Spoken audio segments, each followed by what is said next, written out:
Good morning, everyone, and thank you so much for joining us today. My name is Alicia Edwards. I'm the Public Affairs Officer at the U.S. Consulate General Osaka Kobe. I'm delighted to be joined by our special guests, Charjay d'Affaires Kiyoung, Mayor of Tokushima Sawako Naito, Jessica Grounds, and Professor Kiyoung Shin. Professor Shin will also moderate the question and answer portion of today's event. And thank you to our audience of over 150 for joining us today. Before we begin, I'd like to remind everyone that today's event is on the record and will be recorded. There will be English and Japanese simultaneous interpretation. Captioning for today's program is available through the UD Talk app or in your web browser directly. Instructions for connecting were sent out prior to today's event and can also be found in the chat box. Following the opening remarks and presentations by our keynote speakers, we will open the session for question and answer. You may submit questions throughout the session in the Q&A box. You also have the option to submit questions anonymously. To begin today's program, we will conduct audience polling. This helps us to understand who is in the audience today and your thoughts on today's topic. The polling questions should pop up on your screen now.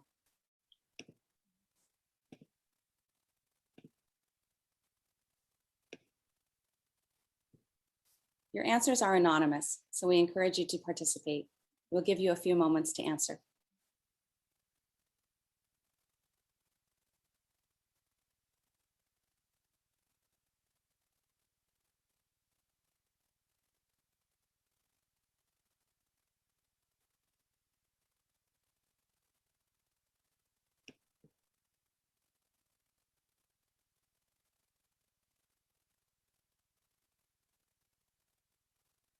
For those joining us online via Facebook, the poll questions for our participants include, do you think women's political participation is necessary to advance gender equality in Japan? What can you do to support women's participation in politics? What is the first action that should be taken to strengthen women's political and leadership participation? And I see those answers coming in quickly now. Thank you for voting in the poll.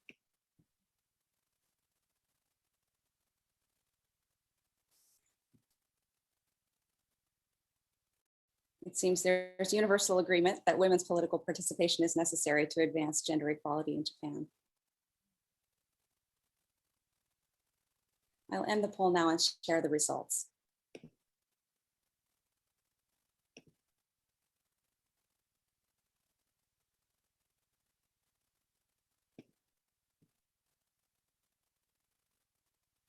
It seems that votes are split on what you can do individually to support women's participation in politics, but many of you say that voting and campaigning for women candidates is important. A majority believe that the first action that should be taken to strengthen women's political and leadership participation is the enactment of government policies to establish quota system for female political participation. But obviously there are several other factors at play as well. Thank you very much for voting in the polls.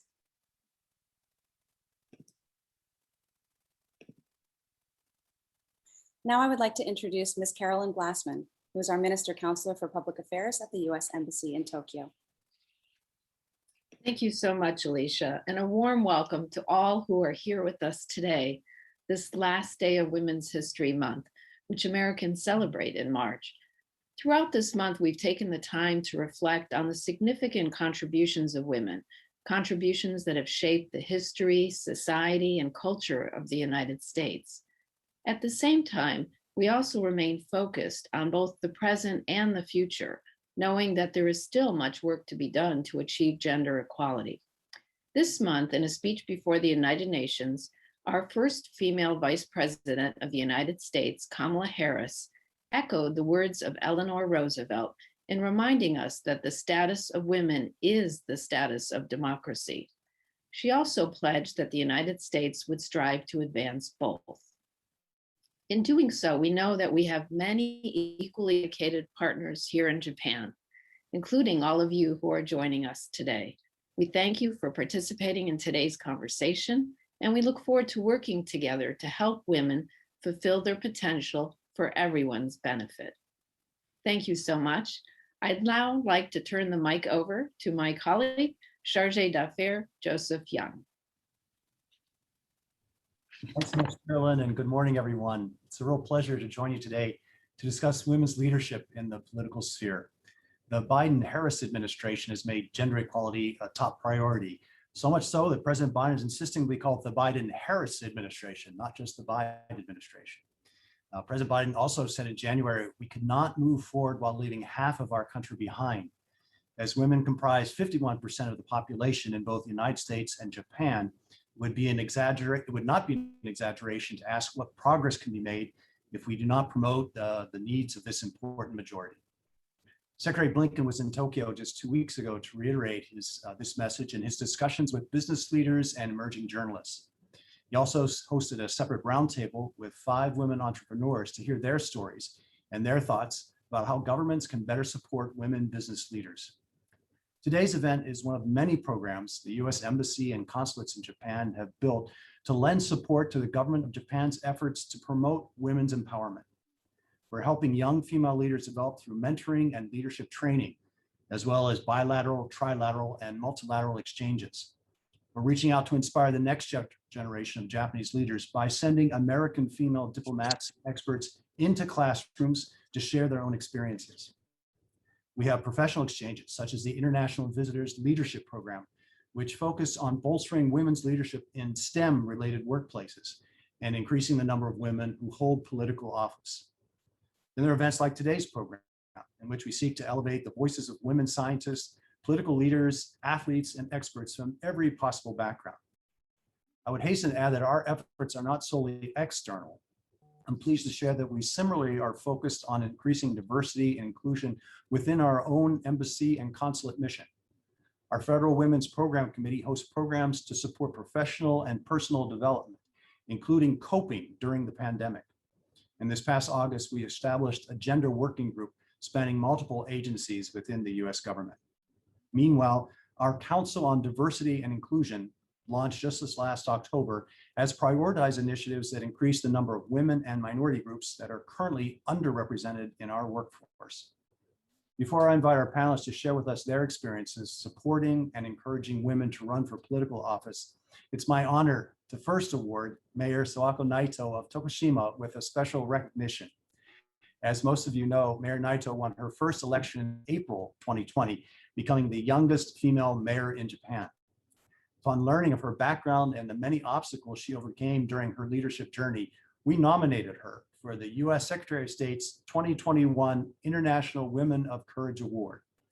This award represents our admiration and support of not only Mayor Naito, but also of the countless women who will surely follow in her footsteps. Though unfortunately, Mayor Naito was not among the finalists who were announced earlier this month in Washington, we're proud to recognize her alongside those recipients and voice our continuing support for her bright future, advocating for peace, justice, and human rights. Although women in the United States and Japan may not face the same degree of risk as in many other countries, it does not diminish the courage of the women who have stepped up to lead. It takes real courage to make your voice heard over those of your elders. It takes courage to blaze a trail when there are so few role models who look like you. It takes courage to try when you feel society excludes you from certain pursuits. The Citation Reward, Mayor Naito, reads, for challenging the traditional gender norms of Japanese politics to become the youngest female mayor in the nation, for her conviction and commitment to serving her community, and for her exceptional courage, strength, and leadership. Mayor Naito is inspiring generations of women and girls to consider political careers, contributing to a more diverse and inclusive Japan. So with the magic of our virtual platform, I will pass this over to Mayor Naito. And thank you all again for joining us for today's event. I look forward to the discussion ahead.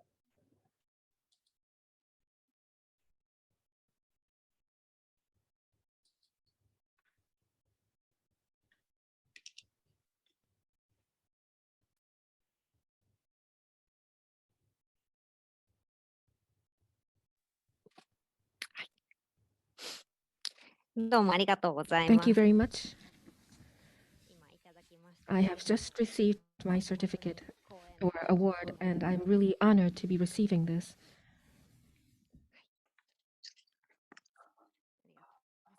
Thank you. And thank you for the introduction. I am Sawako Naito, a mayor of Tokushima City. And today we have simultaneous interpretation, so I would like to speak slowly so that the interpreter can catch up. Well, first of all, I'm really honored and grateful that I am able to attend today and receive this Women of Courage Award. Last year, on April 5th, I have been elected for the first time as mayor, and I started serving as mayor of Tokushima City from April 18th, 2020. And just the other day, on March 28th, I turned 37 years old. When I became mayor, I was just 36 years old. I just turned 36 years old. Women account for only about 2 to 3% of local government leaders in Japan, and especially only few young political leaders exist here in Japan, and I believe that is why I was able to receive the Women of Courage Award. I am really happy that I am here today. I wish to go back in time and face my 20-year-old me, who was in despair after being diagnosed with multiple sclerosis. I want to encourage her that this day will come. I'm really happy that I am here today. Well, I wanted to change society. And that is why I advanced to the Faculty of Law at the University of Tokyo. But soon after I entered university, I was diagnosed with an intractable disease, multiple sclerosis. And I wanted to become a lawyer, but I had to give up on that career. My doctor told me that I will not make it. And that's where I started soul searching. And as a student, I got involved in startup companies or mass media and marketing and PR activities. I tried out many different things. And finally, I decided that I wanted to do something for my hometown, Tokushima, which was in decline. I wanted to do something for my town myself. And for the past 10 years or more, I have been involved in city building or city planning. I was determined that I was going to change this society. And that's why I decided to run for the mayoral office. I do have a health condition. I have a 9-year-old child, and I am a young woman. I have no experience in politics or as a public servant. If I count the reasons why it is impossible, I would not be able to run for office. But because I am a young woman, and because I have a health condition, and because I am a mother of a child, I believe that I can change Japan and change local politics in Japan.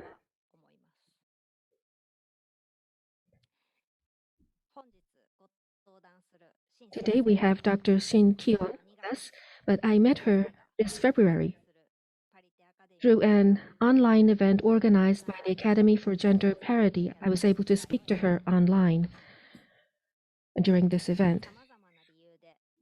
For many different reasons, there are women aspiring to become politicians, and I was able to speak to these women, and I received many questions, which gave me a chance to rethink once again. Such activities as Dr. Shin is carrying out is really essential for Japan, where we only have few female politicians. And when we think about the Japanese society going forward,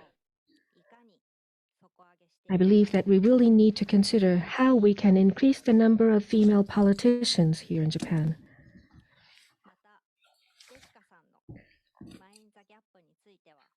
About Mind the Gap, which is Jessica's organization. I learned about this organization through reading reports from the Sasakawa Peace Foundation. Jessica is providing training for next generation female leaders, and also she is carrying out activities to empower women. And I was really impressed by the work she was doing through this organization. I myself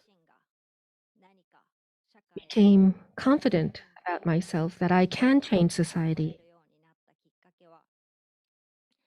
I believe back when I was 14, when I decided for myself what I wanted to do, and at age 15, I decided to travel to the United States as an exchange student. And then at age 16, together with many international students, I traveled halfway across the United States. And I believe that experience was really big for me. I went to the White House. I also visited the United Nations. I was able to see them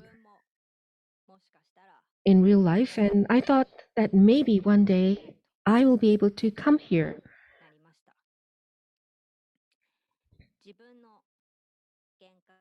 Going beyond your limits and building up in small steps of success will help a person make a great leap forward.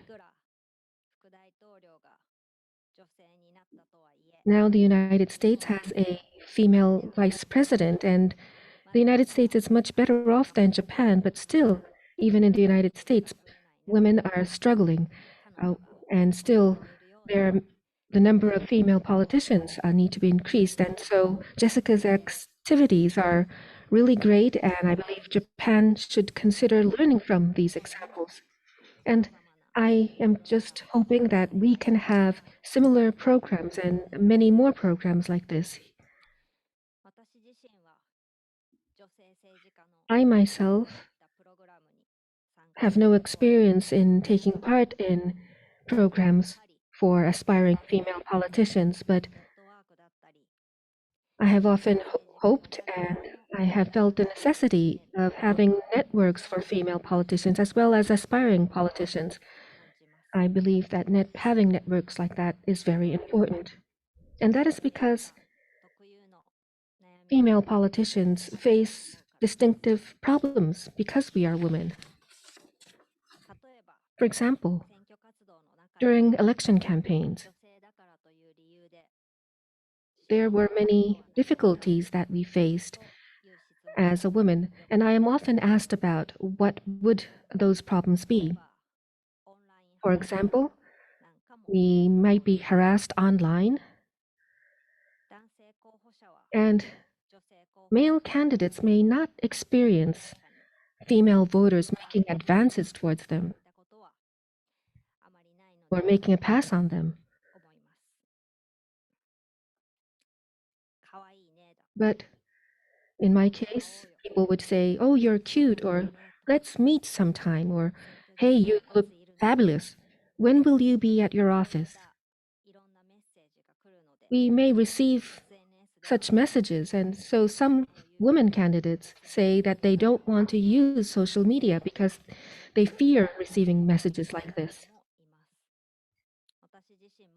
And I myself, I have received a lot of online harassment during the election campaign and even after being elected as mayor.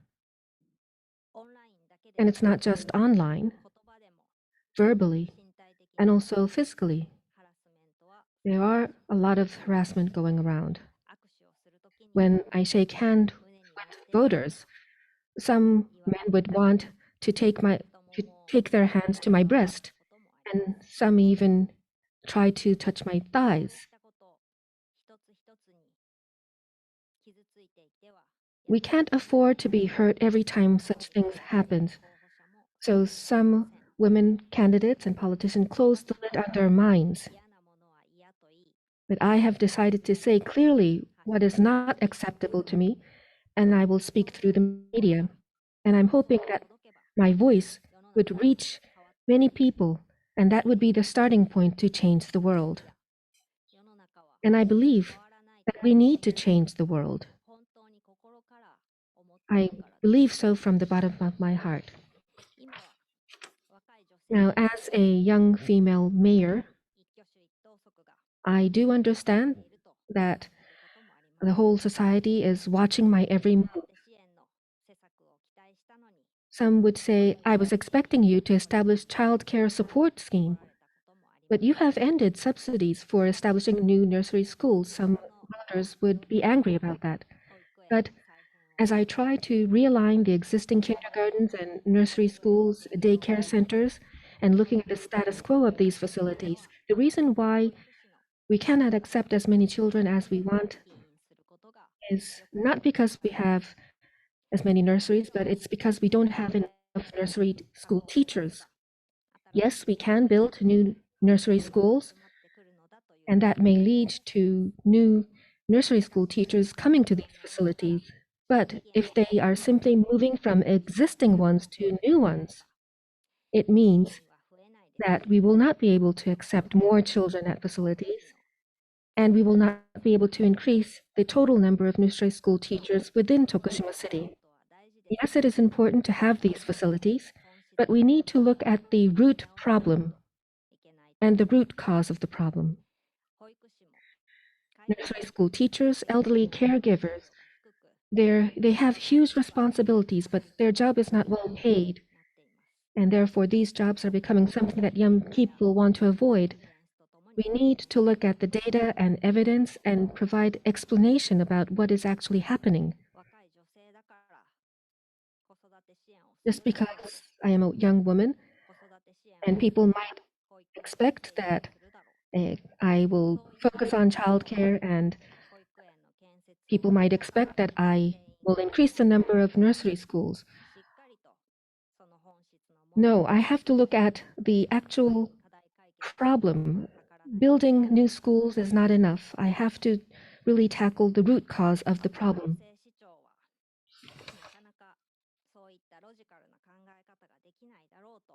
Some people think that young female mayors cannot have this kind of logical thinking, but I want to really change that kind of perspective. So today, the gender gap index was announced among 153. We went up just one notch from 121 to 120, but in the political area, we take a step back and we ended 147th, whereas we were 144 last year. Actually, in Tokushima, leaders of the three economic organizations are led by women. And therefore, in the economic area as well, we want to promote female participation so that we can reduce this gender gap. And we are hoping that we can have many programs for the advancement of women together with the U.S. Embassy.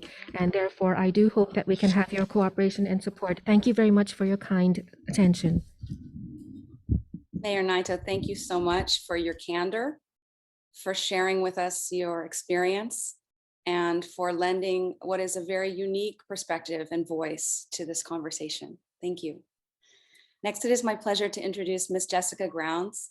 Jessica has founded and led multiple organizations to advance women in leadership. As the co-founder of Mind the Gap, she equips leaders, industries, and organizations with the strategy to create and sustain gender-inclusive work environments. She's worked with industry leaders, including Amazon, National Geographic, and Facebook. Jessica, thank you for being part of this important conversation today. Well, thank you so much, Alicia. And I just want to start by thanking the U.S. Consulate and the Embassy in Japan for talking about this critical issue of women's political leadership in Japan. It's so critical, it's so timely, and it's an honor to be part of this conversation. And thank you to my fellow panelists, both Mayor Naito and Dr. Kiyoung Shin. Mayor Naito, it's just incredible to hear your story. We need more women like you in leadership, absolutely. And we're just so great. I'm just so grateful we have you, not only for Japan, but for the world, to hear your story of what you've been through and why you ran, and to really demystify some of these these challenges that women do face, or share the reality, but the importance of having people like you there.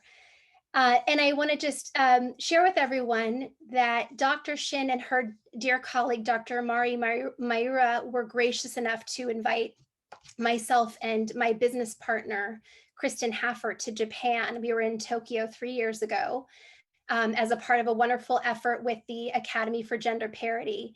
And it was such an honor to be with the Japanese people and this wonderful organization to train and inspire amazing women interested in running for office. And it's just, it's so important we have leadership like Dr. Shin and Dr. Mayura for making sure that we have this effort underway. So it's wonderful to be here. I'm Jessica Grounds. I'm a women's leadership expert based in the United States. I'm in California after many years in Washington, D.C. And my expertise is both in women's political and business leadership.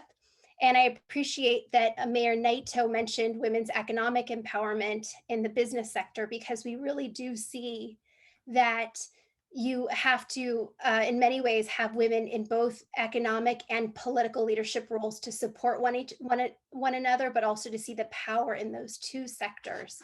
Very critical. I want to share a few things about my work. I work around the country and the world on the idea of bringing more gender balance to leadership. And I'm lucky to do the work I love and I'm passionate about.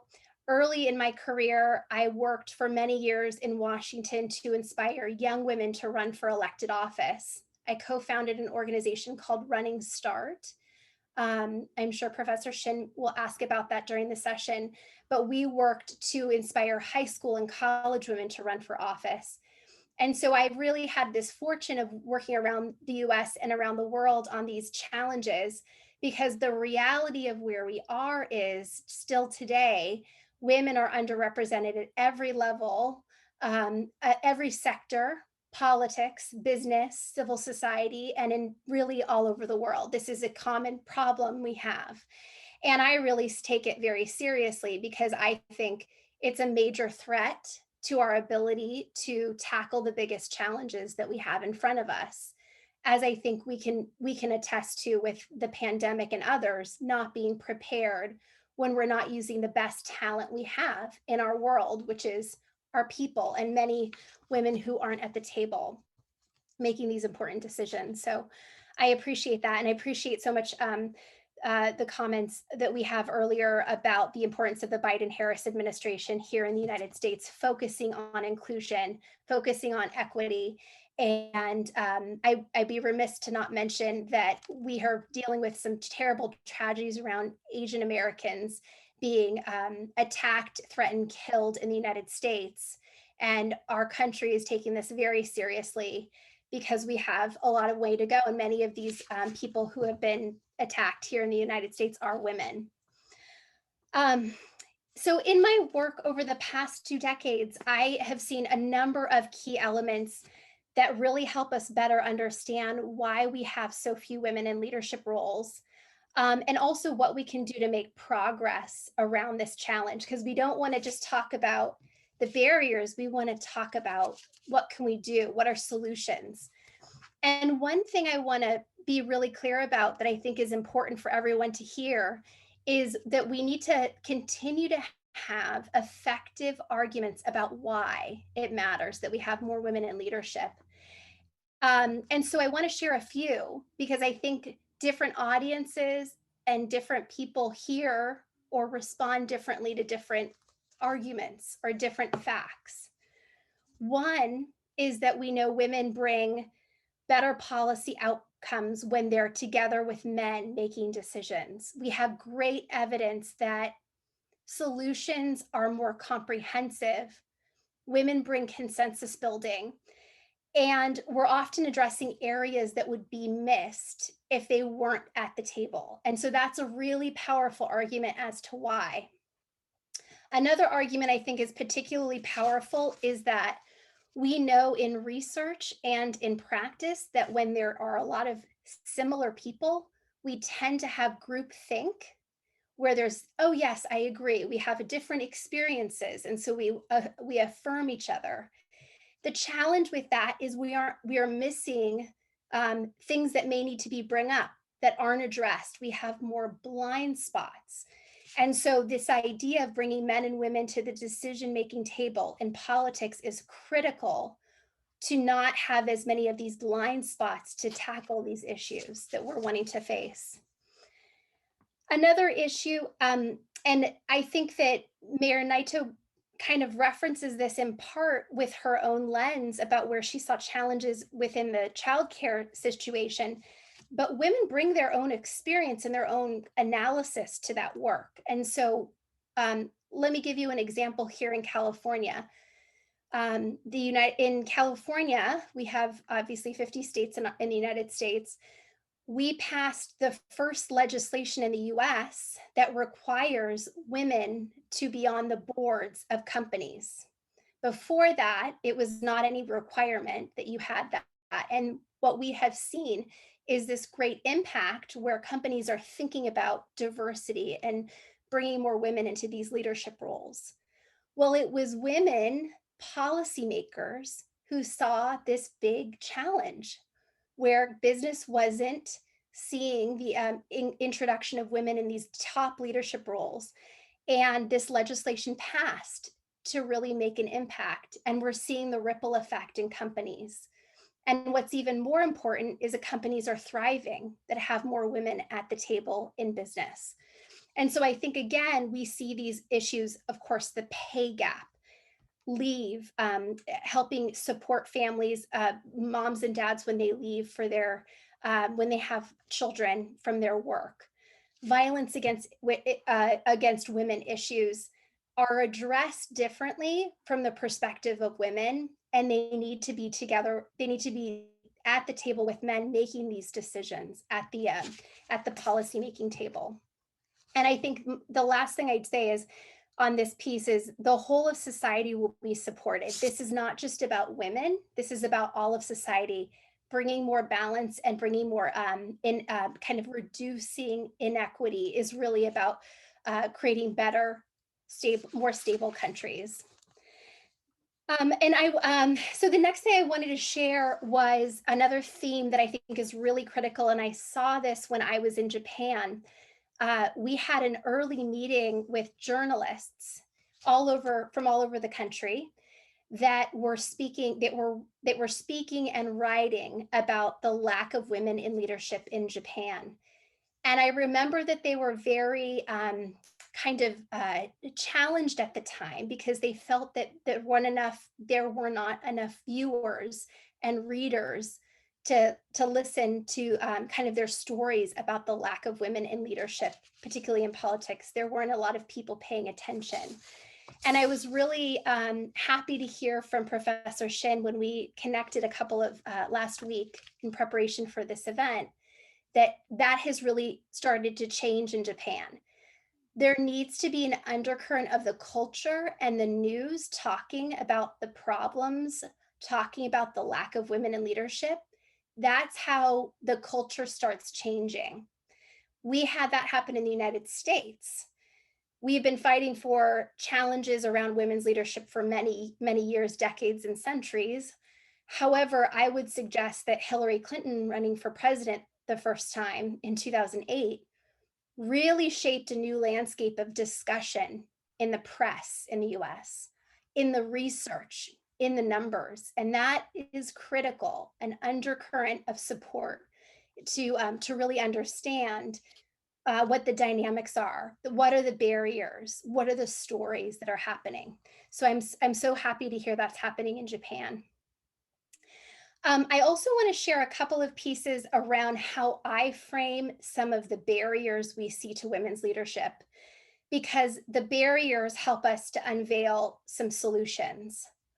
One is that I like to talk about the internal barriers. When I say that, I mean where sometimes women might feel not as confident to be in those roles. And so I want to start by saying we have to build programs and language and networks to support women to feel more confident, to know that they have a network of support behind them so that personally they feel like they can do it. We know from research in the United States, young women are often discouraged to lead. So we need to start helping change parents' minds that we encourage girls to lead. We encourage young women to lead, and that they are qualified to be there. There's a huge research piece that was done a number of years ago that found that women with the same background as men in credential, and I know Japanese women are well educated, they didn't feel as confident or as qualified to lead, but they had the same background. So we need to start seeing and talking about women being qualified, the language we use, how we see them, that she's ready, that her experience makes her qualified, just to Mayor Naito's point. That's a very important piece on the internal barriers to overcome the challenges. But we also have to look at external barriers. And what I mean by that is the structures that support or don't support women. The political parties, how are they talking about this issue? How are they recruiting women to be there? The political class, people who are in leadership broadly, how are we talking about the importance of women in those leadership roles? And so looking at the structures, the burden on family, and the expectation that women stay home and not work or not be supported if they want to work, all of those dynamics are about the structure and the policies that need to be addressed to really make shifts and changes. Women often have a harder time fundraising if they run for office because their networks are different. And so all of these areas need to be tackled in different ways to really uplift and change. And this is work we've been doing in the United States for a long time, but continue to need a lot of progress. And I will say that's where we have a real common bond between the United States and Japan. We do not have any quotas around women's political leadership here. I know that was talked about in the poll. Happy to talk about that in the question and answer. So we have to do the work ourselves. And what we know is that women's organizations are the ones that have really made an impact. I want to just say a couple more things in my last couple minutes. Key recommendations for all of you. Be a champion for yourself and others. If we don't believe we can do it, our friends aren't going to believe we can do it, and you can do it. These are things you can do. You just heard from Mayor Naito. She felt like she had everything against her, and she did it. We need to call out sexist behavior and language in the workplace. I know there's challenges online. We have to keep addressing them and talking about how it's not appropriate, and having those boundaries is so important. Men, I know there's some men on the participant call. We need you. We need you to speak out about this. We need you to be here with allies with women. We need to not play into stereotypes.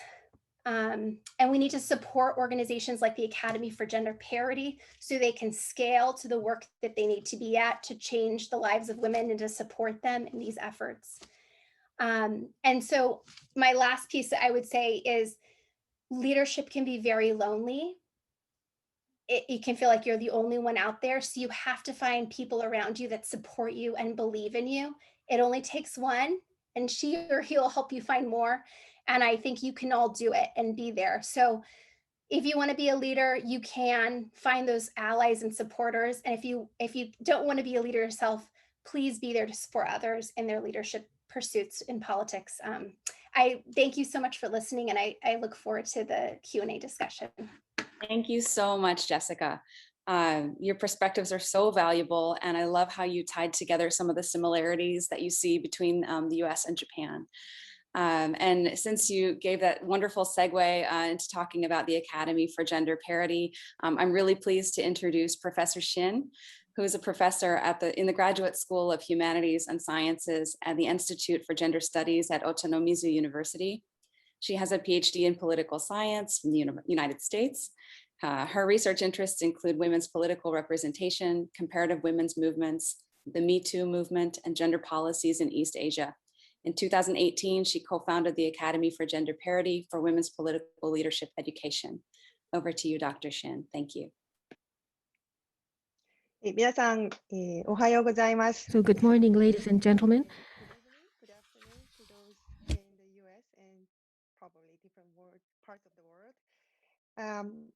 ただいまご紹介いただきまし Thank you very much for the introduction. I am a professor at the Ochanomizu University, and I am also a co-founder of the Academy for Gender Parity. My name is Shin Kiyoung, 尊敬している内藤市長 and I'm so happy to be with Mayor Naito and also with Ms. Jessica Grounds. And I'm really happy to have been invited by the US Embassy to take part in this event. Now, I'd like to introduce a little bit about the Academy for Gender Parity. And then there will be a panel discussion after this. And I would like to have the panelists answer the questions that we've received. As the MC, I will be serving that part. And now I'd like to share my screen, so if you can just please wait. 画面映ってますでしょう Yes, か I hope that you can see my slide. ね大丈夫ですね。先ほど申し上げ So, as I said earlier, まあ研究者では I am a researcher, but ジェシカさんの話からも as you heard from Jessica, 増やして I wanted to have more women run for political offices. I wanted to have more women take part in political activities. I thought that was really important. And so here in Japan, I decided to start an organization to train women to run for political offices. 仕組みを作りたいという思いを持ちまして、一般社団法 And that is why I have started this Academy for Gender Parity. 立ち上げました。まあ簡単に言えばですね、候補者を増やす So, increasing the number of women candidates and providing training to make that possible, that's the major activity that we carry out. We started this in March 2018 together with my co-founder from Sophia University, Professor Mari Miura. 2008年3月 So March of 2018, の時に it was just on the International Day for Women that we のことを少し registered our organization. And if we look back at that year, まあ6、7年 2016, 2017, 皆さんの中でもご存知かもしれない I believe you will remember 分野における that in the political field, 感覚を推進する法律ということを there was a law to promote equal opportunity for men and women. 団体の皆様と一緒に活動を行っています And we carried out activities in order to promote that law. And that law itself, 5月に in May of 2018, the law was established, but 者を増やすという the law says that の重要な役割 political parties play a major role in increasing the number of female candidates. But then suddenly people realized, or people started to use excuses saying that there are no female candidates that are willing to run for offices. And that's why 政党が候補者にしたいというような political parties, を出してなり so we wanted to train women so that political parties will be willing to have women run for offices. 社団法人を立ち上げ And that was one of the reasons why we started this academy. And here in this photograph, right in the middle, you see Jessica. ですけれども、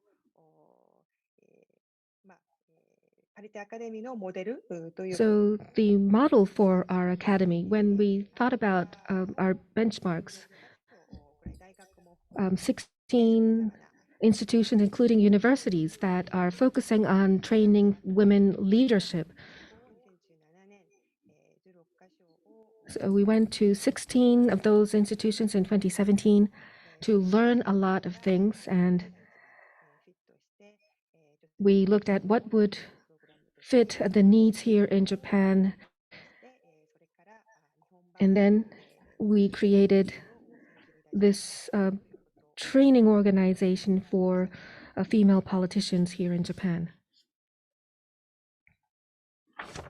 でパリテアカデミーが So our academy, what is our vision? Of course, we want to increase the number of female candidates, 最終的なゴール but the ultimate goal 3つのキーワードで could be expressed with 3 keywords.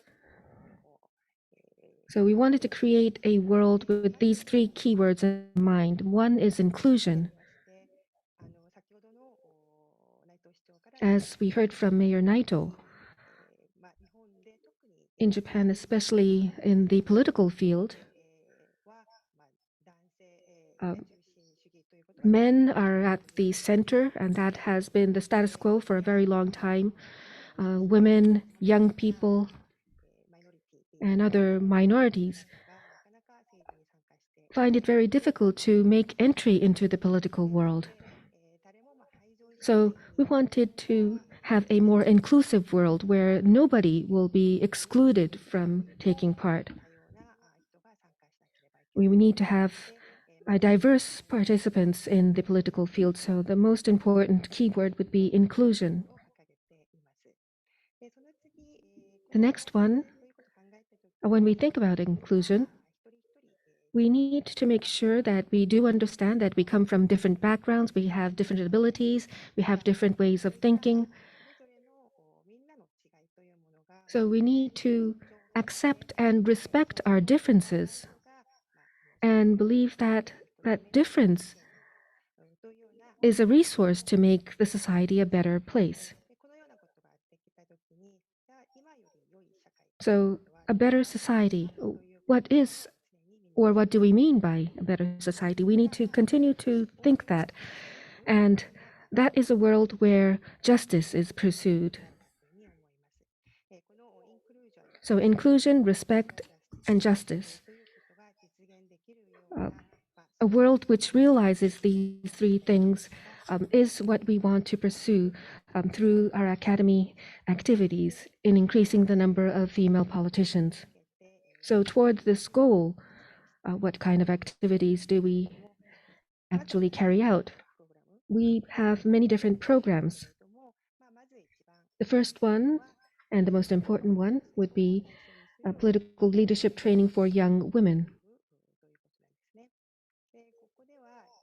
Here, as Jessica just said, she talked about internal barriers. Why is it that women want to become a politician?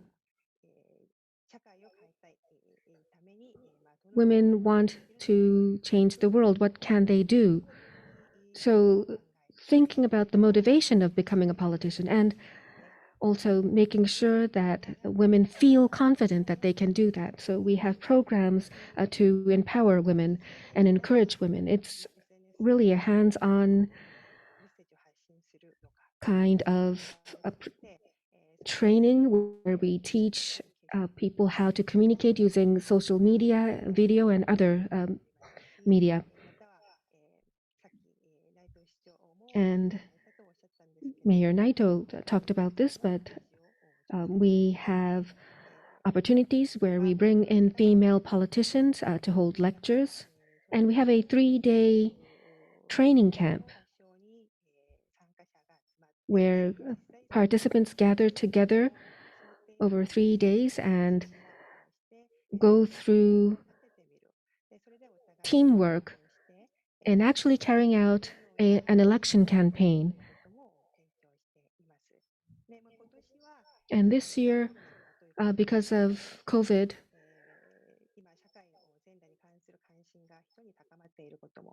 and the society is now very interested in gender gap, and we had several lectures on what women can do, and the methodologies that we use at our academy, we are trying to spread that to other organizations. So we have programs for that. And we have training for trainers. And local governments, businesses also are focusing on diversity and gender equality. And therefore, we have training opportunities for these local governments as well as businesses. We do accept consultation. Now, the methodologies that we use at our academy. 先ほどのプログラムを通じて、実際どのようなプロセス So, で what are the processes that we go through in training political leaders? I'd like to talk about three things here. でまずは、The first one 指針を is confidence. Have people build up confidence. 先ほどの話 Just as we heard from Jessica, 女性はさまざまな研究から分かっている and we have learned this from many researches, but までは、まあ up until high school, がリーダーにふさわしい women also 思う割合が feel that they can be leaders. We are almost equal with men. But once you advance to university, 女性は women はリーダーに tend to be less confident about becoming a leader. Women start thinking that they may not be qualified to be a leader. なってしまって And once they go out into the world and you see this bigger gender gap, men 自分がリーダーにふさわしいという割合が変化がない do not see much change in whether or not they feel confident in becoming a leader, but for whatever reason, it seems women lose confidence as we grow older and after leaving school, and which means that from when women are young, we need to make sure that they feel confident that they are qualified to become leaders. まあ確認しておくでそのた We めに need to reconfirm with young women を示唆して that they can be confident まあそこを大事にしていて若手女性 so that young women can really go out into the world as leaders, and therefore we want to train them to be like that. 自信をつけたとして So even if you are confident once you run for office, さまざまな知識が必要 you need to have all kinds of knowledge and skills. ということは And so, まあ自信にもつながるわけ of course, having these skills and knowledges will あんまり参加 give you confidence. But so far, we didn't have many women in the field of が分かってない politics. Maybe women didn't understand how to get in. ということで、So, 実際にスピーチをしてみたり having women train in speech making, 社会を変えたいとか and if people feel that they want to serve the society or they want to change the society, women may have a lot of stories that they want to tell. スピーチとして And so we train women so that they can make speeches very well to communicate, そういった人が共感してくれるとい so う that they can gain empathy from the listeners. 政治家としての、まあ、一歩前進 And I believe that would take women a step forward towards becoming a good politician. スピーチ練習ですとか So, speech training 選挙 and simulating an actual election, fundraising, キャンペーンマネージャー or being a campaign manager の戦略を立てて to look at the total strategy for the election campaign. We have some hands-on training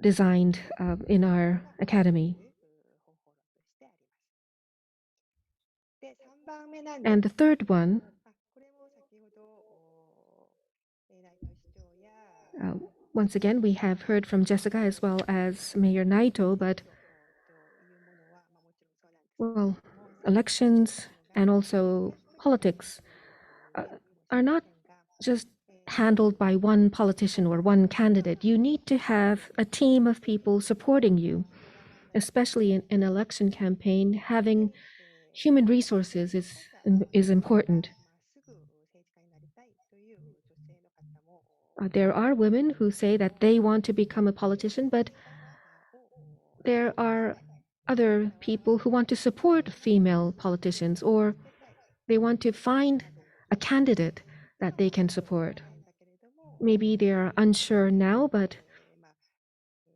知識をつけて they want to know more about politics so that they can think about a future political career. その良かったという And many participants in our training say that They thought that this was a good opportunity because they were able to meet many people who had similar thinking.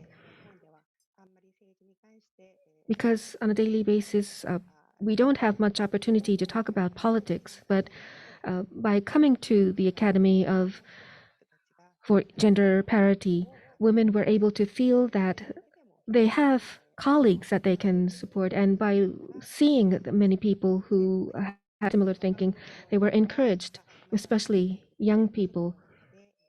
Maybe they may not talk about politics within the family setting, and maybe they felt very lonely within the family.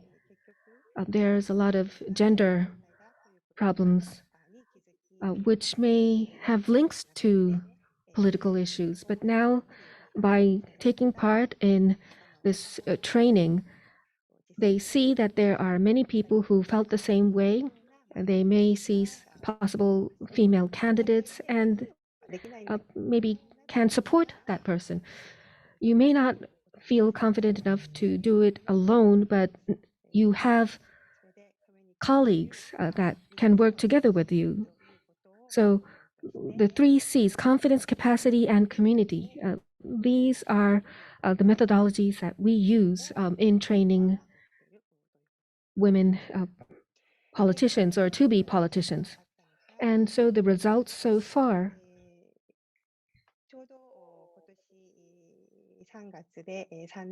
March this year, we marked our 3rd anniversary. And there were 2 elections in the past years. 2019, there was a local election in April, and 5 of our graduates ran for offices, and 4 were elected. And in 2019, we had the upper house election. But this was quite difficult. There were candidates who ran for office, but they were narrowly defeated. But the alumni from our academy actually went and supported these candidates. And also, 2 people ran for municipal council elections and have won. And we were able to train many trainers. I believe there are already 17 people who have been certified as elementary trainers and intermediate level trainers. So if you are interested in training or researching together with our academy, we hope that you can approach us. So our academy, these are the people who are our instructors and lecturers. You see here Jessica, because she runs an international organization. And so we also want to have an international instructors and also female lawmakers. We want to provide opportunities to hear from actual women politicians about their experiences and about their thoughts on leadership. So we have various instructors who come to our trainings, and also past participants of our training course. In 2020, we had an online training, but so far about 150 people from around Japan have taken part. Especially because it was an online event, we found that it wasn't just Japanese participants, but Japanese citizens living abroad also took part. And we also had people from other countries as well. So COVID-19 was not bad in that viewpoint. So we had participants come in from Hokkaido all the way to Malaysia.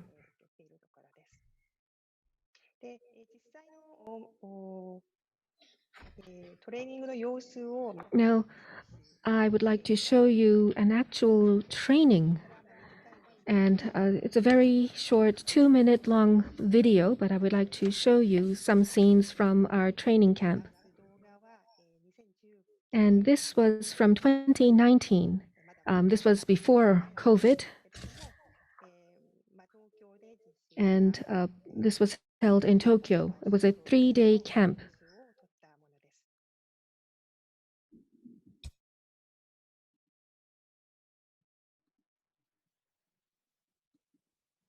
では流します。 Now the video will start. A political leadership training camp for young women was held from September 6th to 8th, 2019 in Harumi, Tokyo. Day 1, a symposium on the challenges and prospects of women's political participation and a reception party with members of political parties. 28 participants made speeches and presented their political strategies and expressed their ambition of becoming lawmakers.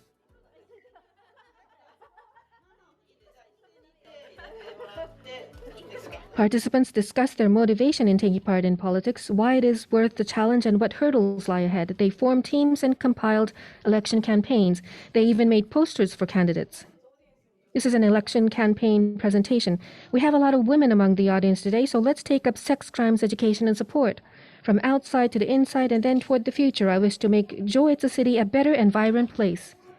Population-wise, there are more women than men, but we have few female politicians, which is a serious issue, and that's what we want to change.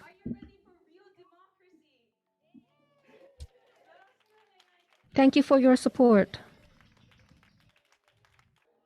I am aiming to build a society where people can believe that tomorrow will be better than today, and where people can take up new challenges.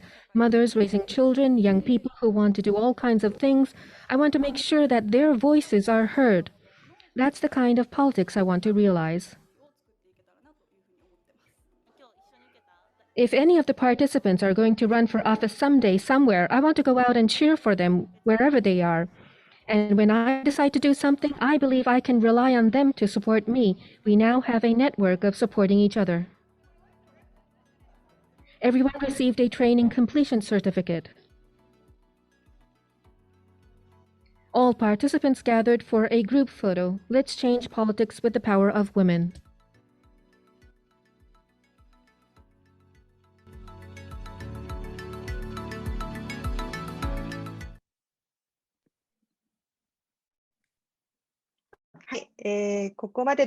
So that is all from myself. Thank you very much. Thank you so much, Dr. Shin. We are starting to get a lot of questions in the Q&A box, so I'll turn it back over to you to moderate the Q&A. Thank you so much.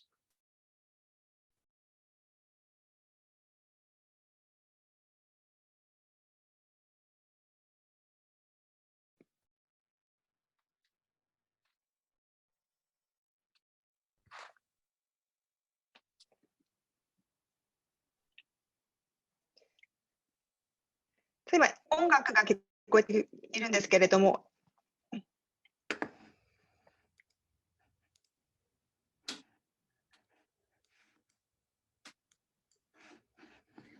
Dr. Shin, we've gotten several questions in the Q&A box. Our staff has prepared some of those questions in the chat box for you to reference. So please go ahead and select a few questions and pose them to your fellow panelists. Thank you. Okay. すみません、私の方で今音楽が聞こえているんですけれども、皆さんの方でも音楽が聞こえてます。 Sorry, I'm hearing some music. Are you hearing the same thing? あ、すみません、私の方で YouTube がな。 Sorry, that was me. Still like YouTube video playing on my computer. Thank you very much. We still have about 25 minutes, so we would like to conduct panel discussion. We have received many questions. So I would like to select some and ask the two members of panel. And we have received some questions ahead of time as well. So I would like to start the session. So I see some questions on the quota system. So how should we introduce the quotas system in Japan? What kind of law is needed in Japan? Jessica has uh, talked about an example from California. So what kind of action did you take, and how did you make sure that it was successful? So Jessica, can you start at maybe explain about the California case, and how it was successful and so forth? Thank you, Professor Shin. To be clear, the United States is like Japan in that we don't have a quota for women's political leadership. And it's a conversation, candidly, that we've had for decades in the United States.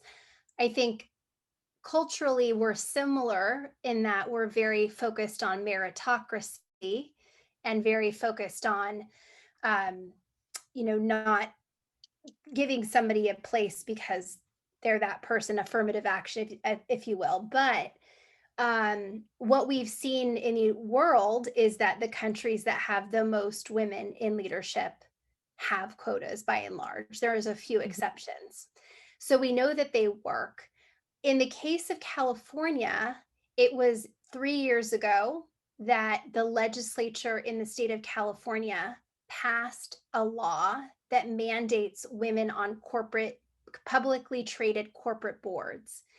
And what was important about the way it happened, first, as I mentioned in my talk, it was women in the legislature who have been working, but it was the legislators and the advocacy community and the business community that believed that this needed to change, that came together as a coalition, and they passed this law. And what was key to the language in the law was the bottom line impact, the financial imperative, the innovation, the outcomes are better when women and men are in these roles, and that women were discriminated against. And the research I've done on this particular law shows that before the law passed, 30% of companies had no women on the board, on their boards, and now we're down to 2% in California. So it's working. In 3 years, they found the women all of a sudden. Those women they didn't think were interested, they found them, and they're very qualified. So I think my belief in politics, I think what would need to happen in Japan, if that was a route that was interest. I know, I mean, frankly, Professor Shin and Mayor Naito, you're more familiar with what's possible, I think, in the context of Japan. But this has already been addressed, I know, from a voluntary standpoint in the Diet or at some level where let's encourage the political parties, and correct me if I'm wrong, to think about how do we recruit women. And but I frankly, I'm a convert. I used to think we can do this on our own, but we just see such barriers where people have such short-sighted thinking. They aren't changing. And once women come into these places of power, they are amazing leaders. And so it changes the mindset. And so I think in places where it's particularly difficult to make cultural change, we need to have these mandates. ありがとうございます。そうですね。もうクオータ制の効果ということは。That's right. The effectiveness of quota system is well known. From the 90s, many of the countries around the world have introduced quota system. So countries without quota systems are the minority. Japan and the United States amongst them. So in California, you introduced a system for the business world. It's a kind of a quota system for board members. So you have that law in California. Me Too Law Act. So lack of women, lack of diversity is a risk, is the kind of idea, and people have started to recognize that. So you change that perspective and people's understanding, and that change was, with that change, was possible to have that law. So Mayor Naito, for the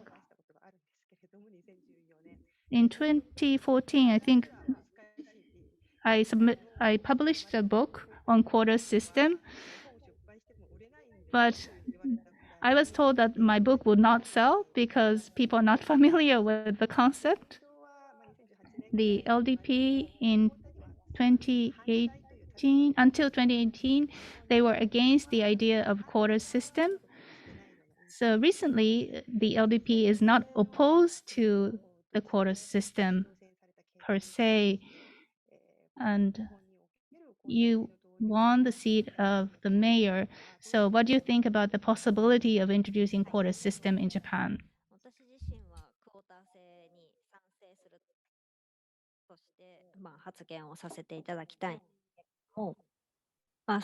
Excuse me, I am actually for a quota system.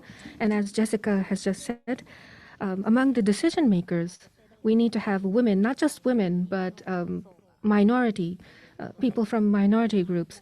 And by having diversity in decision making, things will change. For example, in Tokushima, as I said in my presentation, the 3 economic organizations, the Chamber of Commerce and Corporate Executive Association and Economic Organization Federation, the head of these organizations are women, which is very rare in Japan, and now you have a female mayor.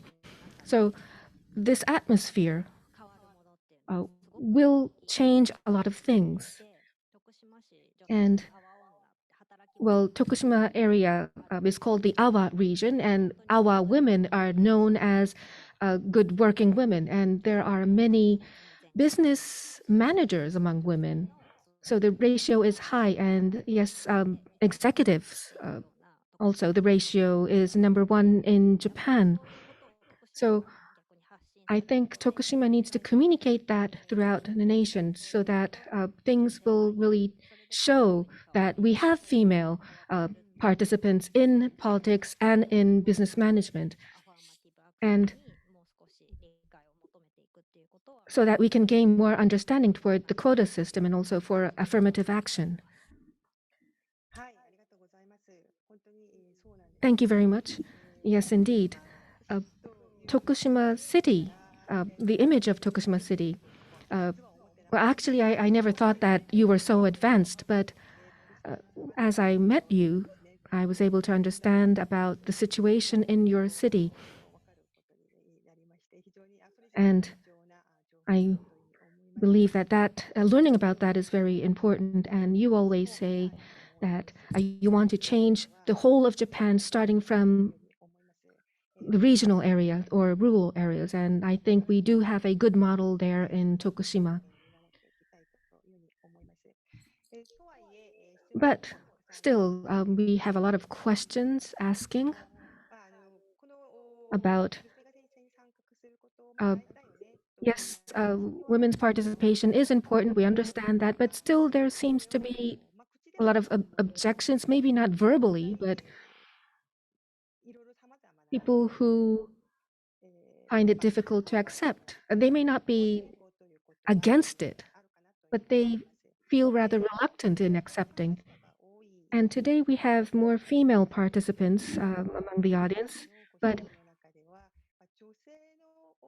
some ask about the consciousness or awareness of women may be one issue, because just because you're a woman, some may not feel that they are of leadership quality. We now are in an aging society, so there is a lot of people with the old way of thinking. And so how can we really go over this hurdle?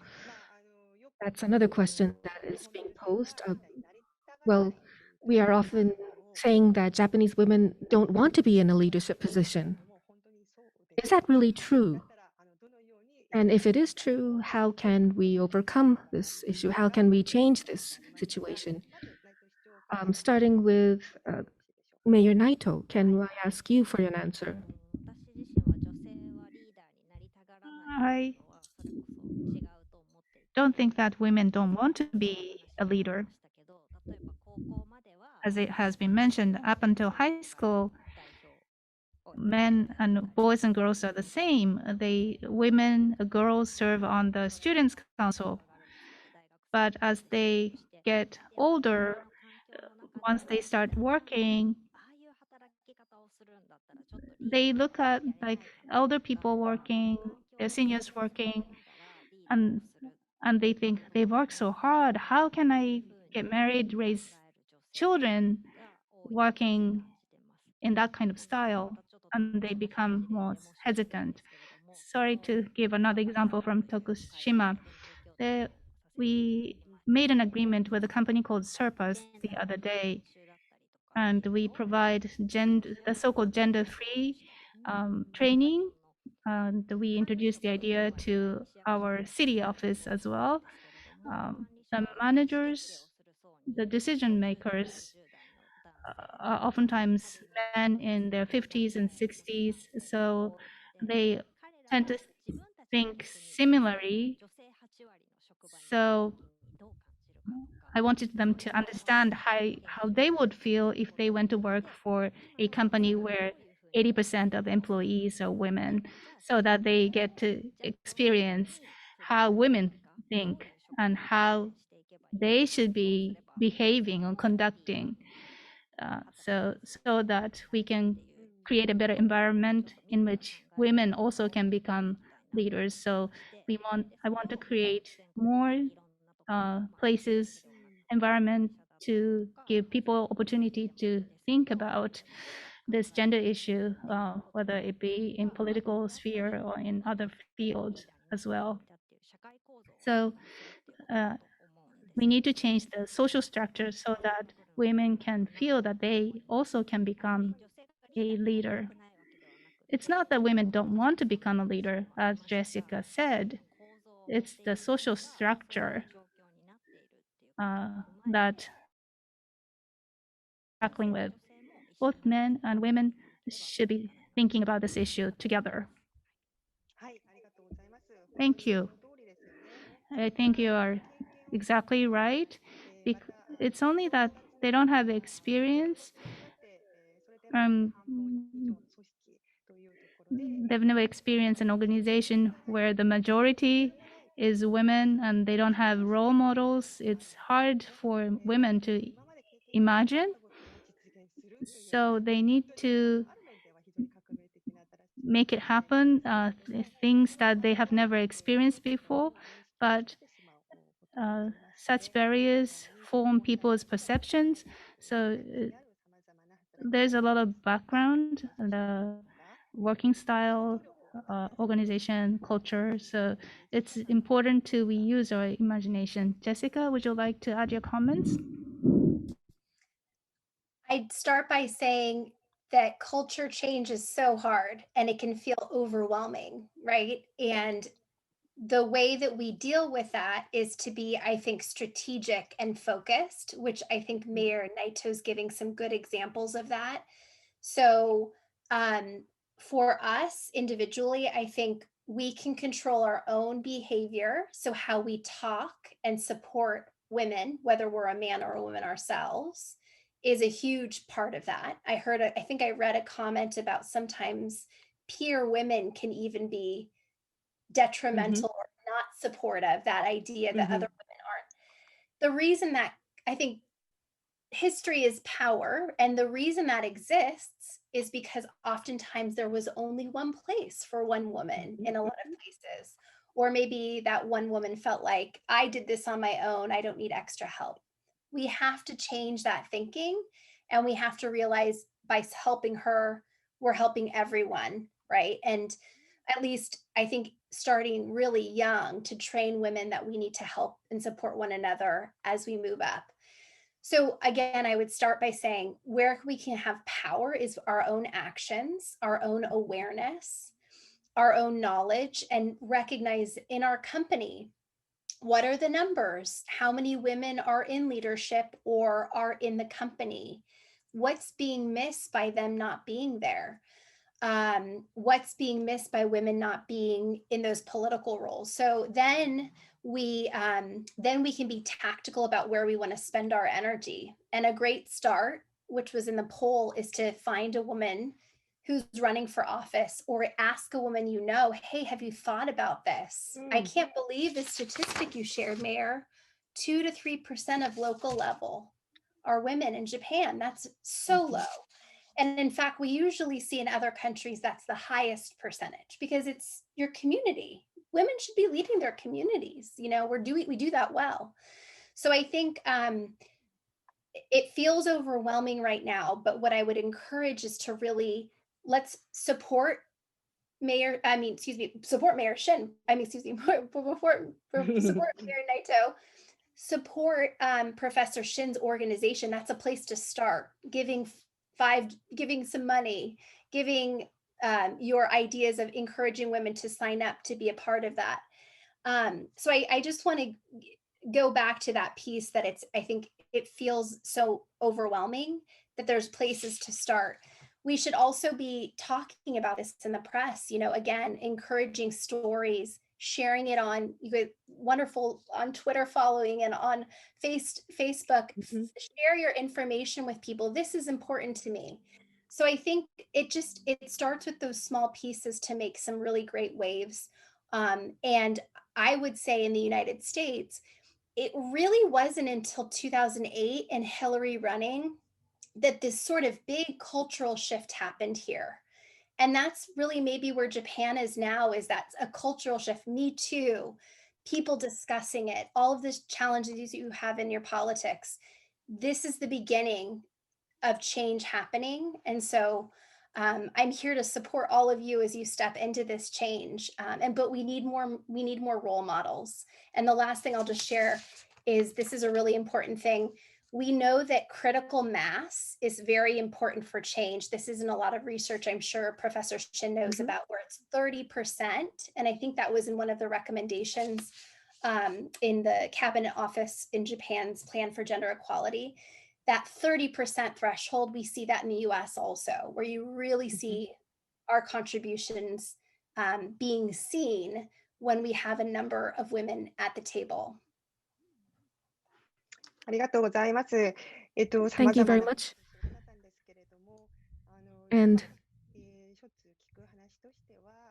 what we often hear is there are women who are reluctant of supporting other women. Sometimes we hear that. And also with men as well. Just because we are women, it doesn't mean that we don't have these stereotypes or biases against women. So we may need to rethink how we perceive the world. And when women are making effort, we need to support ourselves. I believe we need to be consciously supporting each other. So unless minorities support minorities, we will always be minorities, and we will not be able to be in a position to have power. So I believe women need to support women. I think that's the thinking that we need to have. And we are running out of time already. So one last question I believe we can take up. So I would like to ask both of you to answer this. So many of the participants are from the educational scene, from the university, so we have a lot of students as well. So the role of education in public education, what is it that public education can do, and what is the problem or issues that we see? Yes, if you can just briefly, within 1 minute, give us your opinion. Well, starting with Mayor Naito, please. So the role of education. Mentioned about Students' Council for high school. There was an article today as well. A girl ran for the presidentship of the Student Council, but she was criticized or there was bashing going on. So we need to change the awareness of school teachers as well. It doesn't matter whether you're a man or woman or girl or boy. It's important for teachers to understand that it's okay for girls to run for presidency, uh, so that we don't kill her or their desire to become a leader. So the role of teachers and professors are very important. But as Professor Shin is doing, she's the expert of women in politics. But I think we need to make sure that professors teaching STEM subjects make sure that they are aware that it's important to encourage women in every field. It's important that we make sure that there is gender equality. I think that's really key moving forward. So I ask teachers, and I think we need to train the teachers on gender equality, including junior high and high school and so forth. Thank you. Thank you for a very strong message. Jessica, please. Similar to Mayor Naito, but a bit different, maybe quickly. I am a professor at a university in California as well. And what I notice is that my students don't necessarily, especially the students who aren't gender studies majors, which they're political science primarily, they don't have a basis in knowledge about the history of the differences in our country and in our world about how women haven't been at the table. They haven't been in leadership roles. And so imbuing that, just to take a kind of a similar vein to what the mayor has mentioned, it's really critical in all of these fields that we have both the professor's awareness, but in our curriculum, we're talking about this. And so we talk about this in strategy for my company, also in the work I do, which is we call gender mainstreaming, right? Often internationally. And actually the Biden-Harris administration is doing this in their work around the COVID relief. How are women and men impacted differently? And we see this she session, of course, of women, at least in the United States, and I think in Japan as well, leaving the workplace. So unless we're analyzing the differences of how men and women are being affected, it's really problematic. So that would be one, is that awareness building in the university level.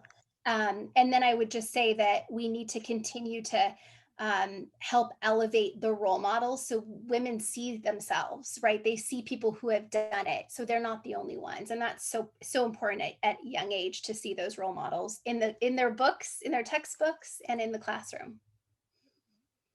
はい、ありがとうございました。そうですね。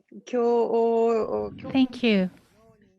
Teachers, awareness training the teachers is important. Curriculum is important.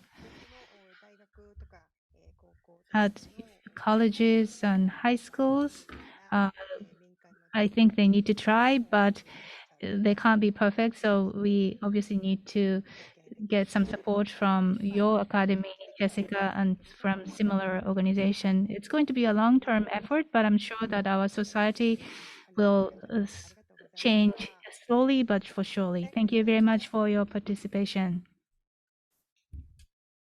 Thank you all so much.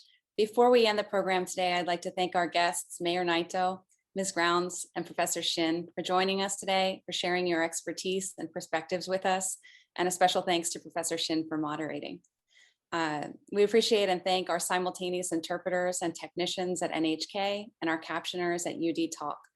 Lastly, I'd like to invite our audience to take a short event survey. You will see a QR code pop up on your screen in just a moment. Please take a moment to share your feedback about our program today. This concludes today's event. We look forward to continuing these important conversations and hope to see you again soon. Thank you so much.